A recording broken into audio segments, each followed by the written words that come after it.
नमस्कार, मैं हूं आपके साथ इश्तियाक अहमद और आप देख रहे हैं आर्य न्यूज। रुक करेंगे देश और दुनिया की तमाम खबरों की तरफ। देश में जानलेवा कोरोना वायरस महामारी के मामलों में आज बढ़ोतरी दर्ज की गई है और देश में पिछले 24 घंटे में कोरोना वायरस के 7,554 नए केस सामने आए और वहीं 223 लोगों की मौत हो गई है। और वहीं कल 6,915 मामले और 180 मौतें दर्ज की गई थी, यानी कल की तुलना में आज मामले बढ़े हैं। और वहीं केंद्रीय स्वास्थ्य मंत्रालय की ओर से जारी किए गए आंकड़ों के मुताबिक देश में अब एक्टिव मामलों की संख्या घटकर 85,680 हो गई है। और वहीं इस महामारी से जान गंवाने वालों की संख्या बढ़कर 5,14,246 हो गई। और वहीं आंकड़ों के मुताबिक अभी तक 4,23,38,673 लोग संक्रमण से ठीक भी हो चुके हैं। और वहीं बात की जाए टीकाकरण की, तो राष्ट्रव्यापी टीकाकरण मुहिम के तहत अभी तक कोरोना वायरस के टीकों की करीब 177 करोड़ से ज़्यादा खुराक दी जा चुकी है और कल 8,55,862 डोज दी गई, जिसके बाद अब तक वैक्सीन की 177,79,92,977 डोज दी जा चुकी है। और वही केंद्रीय स्वास्थ्य मंत्रालय के मुताबिक स्वास्थ्य कर्मियों, कोरोना योद्धाओं और 60 साल से ज़्यादा आयु वाले अन्य बीमारियों से ग्रस्त लोगों को 2 करोड़ से ज़्यादा एहतियाती टीके भी लगाए गए हैं। और देश में कोविड रोधी टीकाकरणों की अभियान 16 जनवरी 2021 से शुरू हुआ और पहले चरण में स्वास्थ्य कर्मियों को टीका लगाया गया और वहीं कोरोना योद्धाओं के लिए टीकाकरण अभियान 2 फरवरी से शुरू हुआ था।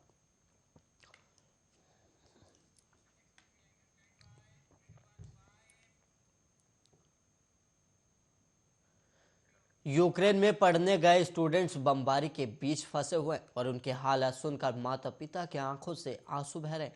और वहीं बेटियां बंकर में अंधेरे में रहकर जी रही है और दहशत में है और उन्हें खाने पीने की दिक्कतें भी हो रही। और वहीं पोहा और पानी पीकर वो अपना गुजारा कर रही और ऐसे में माता पिता के गले से भी निवाला नहीं उतर रहा। और वहीं आपको बता दें कि जांजगीर की आकांक्षा तंबोली के माता पिता से बातचीत की गई और उन्होंने बताया कि आकांक्षा और उसकी बहन बहुत मुश्किल से कीव से लवीव पहुंचे और वही हम तो उनके यहाँ पहुंचने की चिंता में ना खा पा रहे और ना ही सो पा रहे। और यूक्रेन के कीव शहर में फंसी छात्रा आकांक्षा तंबोली के पिता संतोष तंबोली ने बताया कि अपनी इकलौती बेटी की आप बीती सुनाइए और बेटे की हालत बताते हुए उनके आंखों से आंसू निकल गए।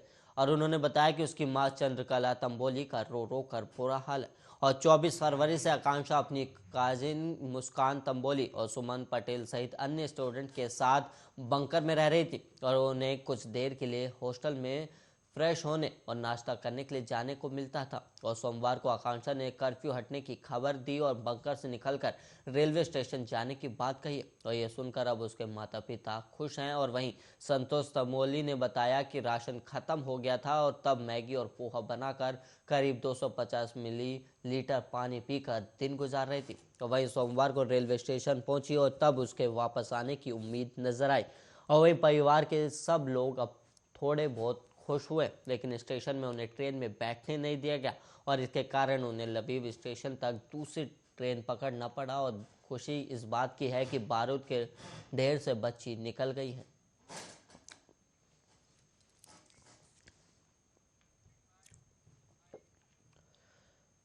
रूस यूक्रेन जंग के बीच बाइडेन का state of the union address हो रहा और वहीं इसमें बाइडेन ने कड़े शब्दों में रूस पर टिप्पणी कर दी और बाइडेन ने कहा कि रूस ने यूक्रेन में जंग छेड़कर बहुत बड़ी गलती कर दी। और वहीं माना जा रहा है कि बाइडेन अपनी स्पीच में दुनिया के कई देशों से यूक्रेन के लिए मदद भी मांग सकते हैं।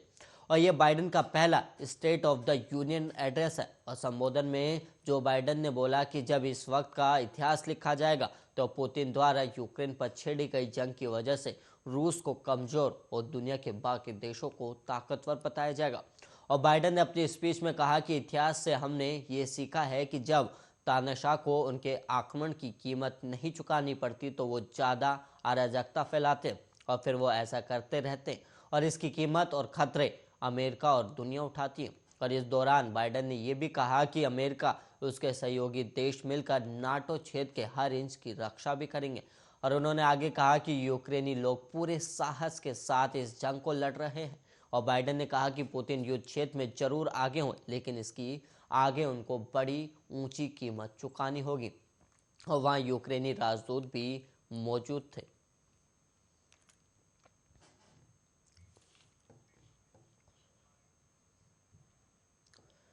यूक्रेन में फंसे भारतीयों को निकालने के लिए भारत सरकार ने अपनी मुहिम तेज कर दी।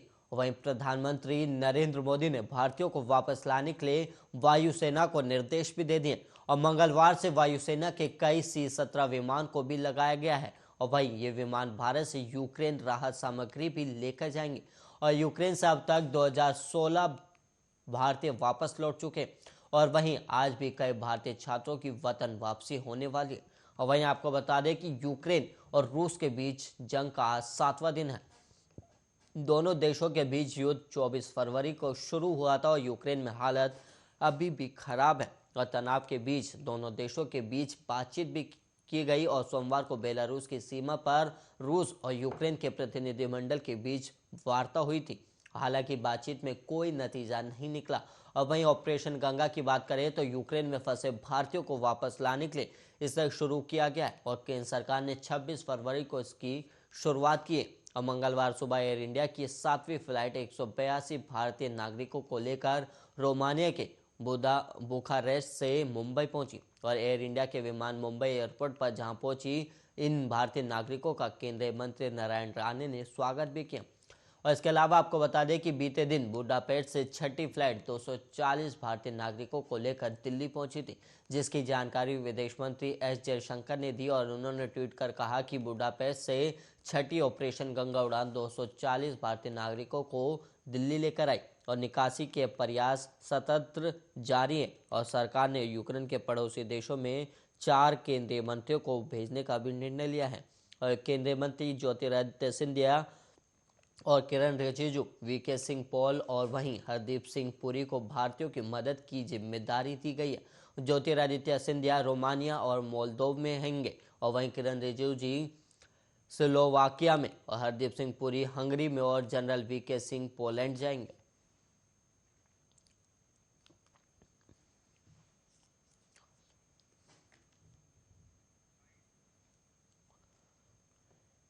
एक तरफ रूस के राष्ट्रपति व्लादिमीर पुतिन यूक्रेन की राजधानी कीव पर कब्जे के लिए किसी भी हद को पार करने के लिए तैयार है, तो वहीं दूसरी तरफ यूक्रेन के राष्ट्रपति वोलोदिमीर जेलेंस्की अपने फौलादी इरादे से लाल सेना को ललकार रहे हैं। और मंगलवार को जेलेंस्की ने यूरोपियन यूनियन की संसद में भावुक होकर भाषण दिया और इस दौरान यूक्रेन को हर हाल में बचाने का उनका जुनून देखकर दुनिया हैरान रह गई है। और अपने भावुक भाषण में वोलोदिमीर जेलेंस्की ने कहा कि मेरे देश में जो हो रहा है वो थोपी गई एक त्रासदी है और हमें कोई भी तोड़ नहीं सकता क्योंकि हम यूक्रेनियन हैं। और जेलेंस्की कीव से यूक्रेनी भाषा में बोल रहे थे और उनके भाषण का लाइव ट्रांसलेशन भी हो रहा था। जब उन्होंने बच्चों को बचाने की बात कही तो ट्रांसलेटर का गला रूंध गया और वो रो पड़े और इससे कुछ देर भाषण रुका रहा और ऐसा एक बार नहीं बल्कि 3 बार हुआ। और वहीं जेलेंस्की ने कहा कि आज यूरोपीय यूनियन को साबित करना होगा कि वो सच के साथ हैं और वो हमारे साथ हैं। और वहीं जेलेंस्की ने अपने भाषण में पुतिन को युद्ध अपराधी बताया और वोलोदिमीर जेलेंस्की ने भाषण खत्म होने पर मुट्ठी बांधकर यूक्रेन को बचाने के अपने अटल संकल्प का संदेश भी दिया है। और इसके बाद ईयू के सभी सांसद करीब 5 मिनट तक खड़े होकर तालियां बजाते रहे। इसके अलावा आपको बता दें कि यूक्रेन ने सोमवार को ही यूरोपीय संघ का सदस्य बनने के लिए आवेदन किया था, जिसके बाद संसद का ये विशेष सत्र बुलाया गया था और इस सत्र में जेलेंस्की के भावुक अपील के बाद यूक्रेन की यूरोपियन यूनियन में एंट्री पर औपचारिक मुहर भी लग गई है।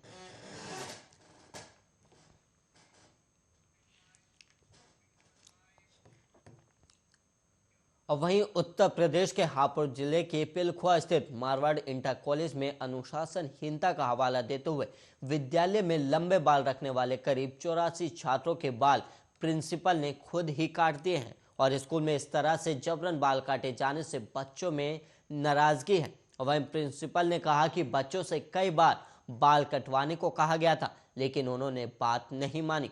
और जानकारी के अनुसार जनपद हापुड़ के पिलखुआ स्थित मारवाड़ इंटर कॉलेज के प्रिंसिपल राजेश कुमार यादव ने स्कूल में लंबे बाल रखकर आने वाले कुछ छात्रों को बार बार चेतावनी दी थी कि वो बालों को कटवा दे, लेकिन इसके बाद भी छात्र उनकी बात पर ध्यान नहीं दे रहे थे।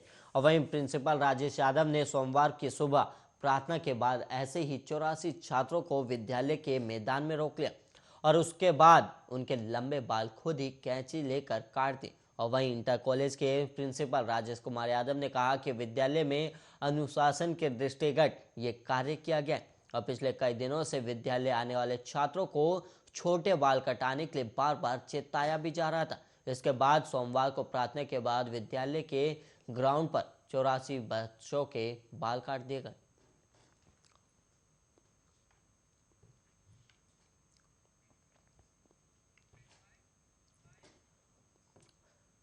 बिहार में लागू शराबबंदी कानून में सरकार ने बड़ा बदलाव किया है और वहीं बिहार में अब वैसे लोग जेल नहीं जाएंगे जो शराब के नशे में पकड़े जाने पर यह बता देंगे कि उन्होंने शराब कहां से खरीदी है। और जेल में बढ़ दबाव को देखते हुए राज्य सरकार ने यह फैसला किया और साथ ही इस फैसले से शराब माफियाओं की भी कमर तोड़ने की तैयारी है। हालांकि इस फैसले पर विपक्ष ने सवाल उठाना शुरू कर दिया है।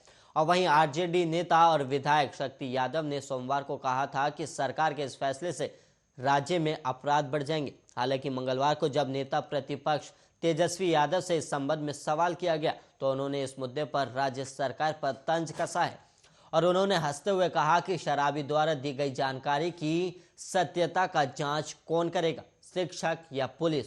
और राज्य में तो पुलिस भी शराब बेच रही है और थाने से शराब की डीलिंग हो रही है और ऐसे में उनकी जांच कौन करेगा?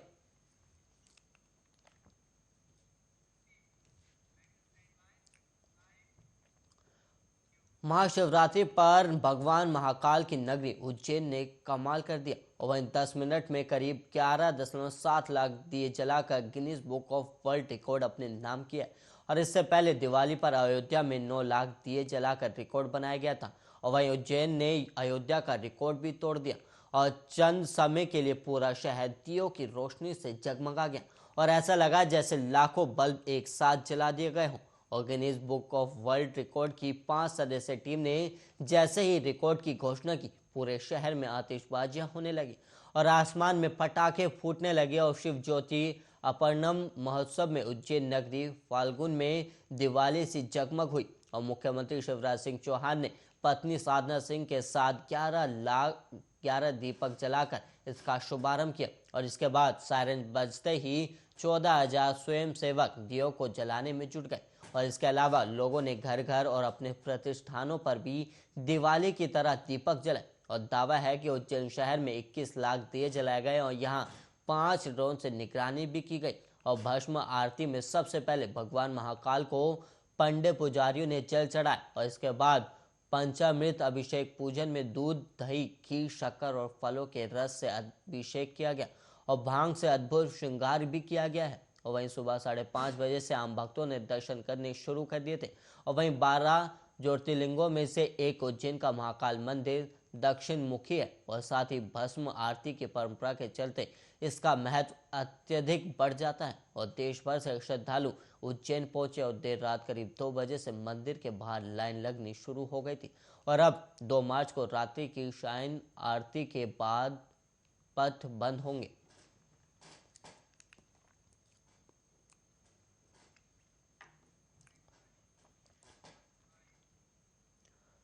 भोपाल के करीब सीहोर में रुद्राक्ष महोत्सव स्थगित होने का मामला तूल पकड़ता जा रहा है और पुलिस और प्रशासन की किरकिरी होने के बाद मंगलवार को मामले में सरकार की एंट्री हुई है। और गृह मंत्री नरोत्तम मिश्रा के बयान के बाद विपक्ष भी सामने आ गया और गृह मंत्री ने व्यवस्थाओं को लेकर कथावक्ष पंडित प्रदीप मिश्रा से बात की। और वहीं बीजेपी के राष्ट्रीय महासचिव कैलाश विजयवर्गीय ने इस मामले में ट्वीट कर प्रशासन को जिम्मेदार ठहराया और उनका कहना है कि इस सरकार की छवि खराब करने की साजिश है। और विजयवर्गीय ने सीएम को लिखी चिट्ठी में कहा कि सीहोर प्रशासन की आक्रामकता के से मेरे जैसे सनातनियों को बहुत आघात पहुंचा और आप 17 साल के मुख्यमंत्री हैं, आखिरी ऐसा क्या विपदा आ गई जो पंडित मिश्रा पर दबाव बनाकर कथा निरस्त करना पड़ी। और गृह मंत्री के बयान के बाद पूर्व मुख्यमंत्री कमलनाथ ने ट्वीट कर सरकार को घेरा। उन्होंने लिखा कि महाशिवरात्रि की पूर्व संध्या शिवराज जी की सरकार और शिवराज जी का क्षेत्र और शिव ज्ञान की गंगा बहाने वाला शिव महापुराण और रुद्राक्ष महोत्सव का 7 दिवसीय महाआयोजन दबाव डालकर पहले दिन ही स्थगित कर दिया गया। और क्योंकि प्रशासन लाखों श्रद्धालुओं की व्यवस्था संभालने में असफल साबित है, एक कथावच को आंखों में आंसू भरकर व्यासपीठ से इस सच्चाई को श्रद्धालुओं को बताना पड़े तो इससे शर्मनाक प्रदेश के लिए कुछ और हो ही नहीं सकता। जो खुद को धर्म प्रेमी बताते हैं, ये है उनकी सरकार की हकीकत। बड़ी संख्या में श्रद्धालु नाराज हैं और प्रदेश के इतिहास में ऐसा कभी नहीं हुआ है।